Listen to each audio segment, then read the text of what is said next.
Alright guys, so a simple tire rotation job turned into a full-blown wheel stud replacement.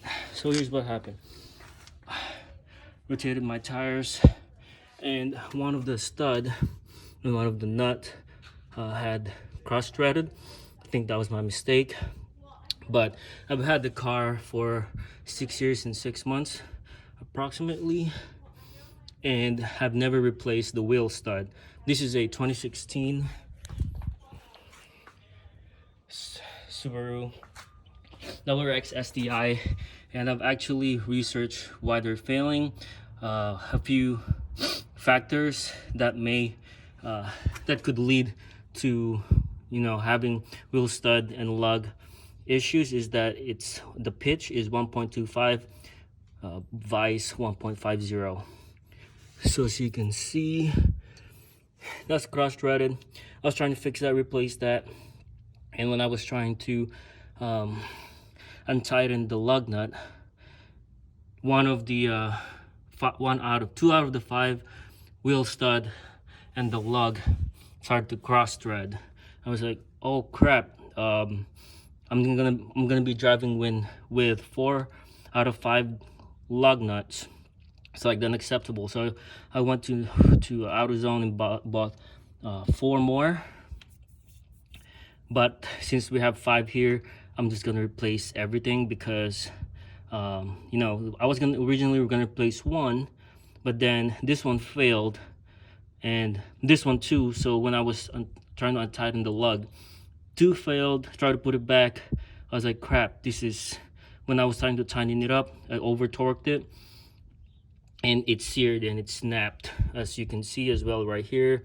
2 out of 5 of the wheel studs snapped, and this is the OEM wheel stud, and I haven't replaced them for 6 years and 6 months already. So what I'm gonna do is I'm gonna go replace 1, 2, 3, 4, 5 of the wheel stud, and also replace the wheel nut.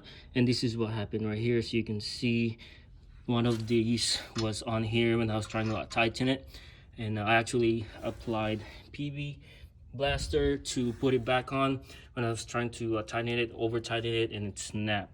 So I'm gonna remove the brake calipers, this part right here, and then replace that. And in order to remove those wheel studs, I bought an OEM tie rod, import tie rod remover. This is you can rent this from AutoZone, but I just bought it just in case I need for future use. But the part number is OEM, and it's 57276. It is called the import tie rod remover. It's actually this one for the wheel lug. It is the part numbers. It's the Dorman 611-076.1. That's for the nut. That's gonna replace one of the bottom out of the 5 wheel. This is the wheel stud right here that will eventually replace all of those 5 wheel studs. And the part number is Dorman 610-566.1. So I just finished taking off the rotor. In order to do that, I had to use this right here and plug it into one of the holes, which helps you take out the rotor. And make sure your e-brake is disengaged, or else you're gonna have a hard time removing it. Yeah, so what I do is I put this on here. You're just gonna go now? Yeah. Oh, thanks, dude. I love you. And my girlfriend just bought me parts, and because I needed 5 and I got total of 4, which I should have just went and bought the other one. All right, so that part is okay.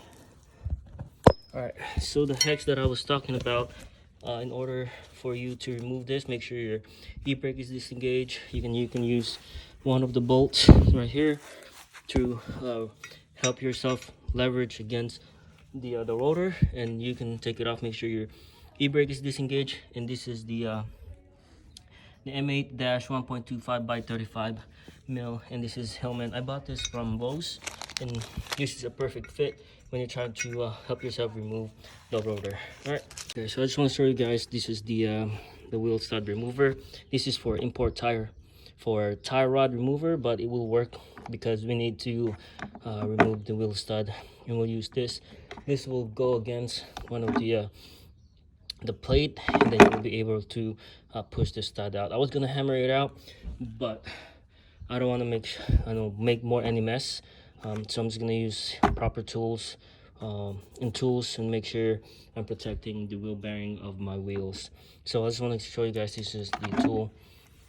What's gonna happen is that it's gonna go like that. Make sure you guys find a deep space on there. It will work. I'm not installing an extended wheel stud, so this will work.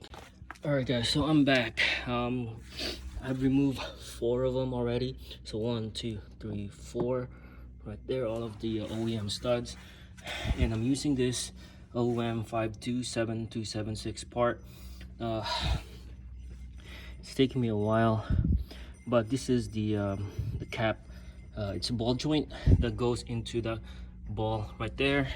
I removed 4 or 3 out of the 5 with that, but it's taking me a while. So what I did, I just took it off. You can easily pop it off and directly applied that force against that wheel stud, because with this you're using a lot of torque and force, and it goes all over the place. So with this, it's direct contact. It's actual force, no, if that's the correct term, it's directly towards this stud right here, and it's easier. So watch me do it. Watch how easy it is.